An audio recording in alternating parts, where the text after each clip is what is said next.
Nagkikrave nga ako sa inihaw na hotdog para sa pulutan, sa hapunan pala. Kaya naman bumaba na ako agad para pumunta sa pinakamalapit na bilihan dito sa amin sa Project 4. Tapat lang to ng Save More. Kaya lang wrong timing yung cravings ko ngayon kasi ubos na.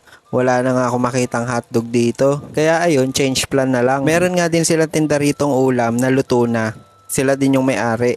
Habang namimili nga ako ay nakita ko yung ampalaya. Hindi na nga ako nagdalawang isip dahil yun na nga ang binili ko at saka sakto last na order na yun. Marami talagang hindi ko makain ng ampalaya pero hindi ko alam kasi nung bata ako hindi rin talaga ako kumakain.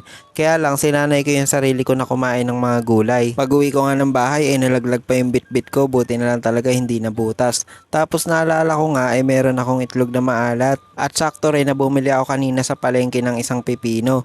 Tapos kinuha ko na yung pangmalakasang tripod ni Sir Omar. Mabuti nga at pumayag siya nang sinabi kong hihingiin ko na lang kasi birthday ko naman kako sa June, regalo niya na lang. Wala na talaga akong masasabi, napakabait talaga nila. Huy, sip-sip.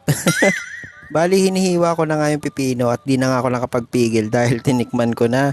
Ang tagal ko na din kasing hindi nakakain ito. Tapos ang ginawa ko lang is nilagyan ko ng suka, tapos asukal at paminta. Masarap na kapartner to sa mga prito, lalo sa mga isda, galunggong, yung mga ganun. Bali ayan nga, minekos-mekos ko na nga para mahalo na yung asukal niya at yung paminta. Mukha lang siyang mabuhangin pero ganyan talaga kasi ako magtimpla, yung maraming paminta para medyo maanghang ng konti. Tapos hiniwalay ko na nga rin yung itlog na maalat dun sa shell para naman dire-diretso na ako kumain. At ito na nga, for the healthy living muna tayo ngayon gabi. Bali ayun na nga ang ating pagkain para sa hapunan. Kaya kasi ako nakabili ng pipino dahil nagsasearch ako ng mga pagkain na pwedeng pampababa ng blood pressure. Tapos ayun nga, nakita ko na pwede naman ang pipino kaya bumili na ako. Medyo may kamahalan nga dahil 32 ang isang piraso. Sabi ko, boss pwede bang tawad? Sumagot siya sa akin na, sige pinapatawad na kita. Uy, sabi ko, hindi, gulay ang pinag-uusapan natin.